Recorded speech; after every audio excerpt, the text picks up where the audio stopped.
मित्रांनो, one day world कपमध्ये team इंडियाने दमदार कामगिरी केली होती।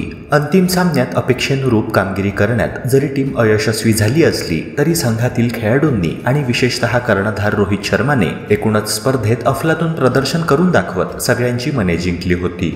वर्ल्ड कप नंतर भारतीय संघाने सूर्यकुमार यादवच्या नेतृत्वाखाली ऑस्ट्रेलियाला T20 मालिकेत 4-1 असे सहज हरविले होते। आता सध्या भारतीय संघ साऊथ आफ्रिकेच्या दौऱ्यावर आहे। ह्या दौऱ्यात संघाला 3 T20 सामने, 3 वन डे सामने आणि 2 टेस्ट मॅचेस खेळायचे आहेत। या दौऱ्याकरिता T20 संघाचे कर्णधारपद सूर्यकुमार यादवकडे तर वन डेचे कर्णधारपद KL राहुलकडे सोपविण्यात आले आहे।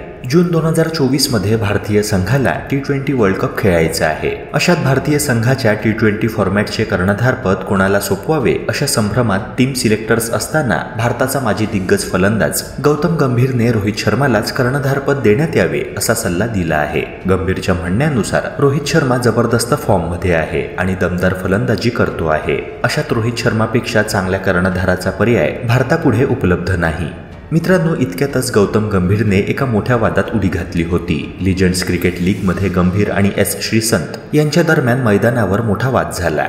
गंभीरने पंचांसमोरच मला फिक्सर असे म्हणून शिवीगाळ केली होती असा आरोप S श्रीसंतने सोशल मीडियाच्या माध्यमातून केला होता, ज्यानंतर गंभीरला मोठ्या टीकेला सामोरे जावे लागले होते। मित्रांनो, तुमच्या मते अपकमिंग T20 वर्ल्ड कप स्पर्धेकरिता भारतीय संघाचे कर्णधारपद कोणाला देण्यात यावे कमेंट सेक्शनद्वारे नक्की कळवा।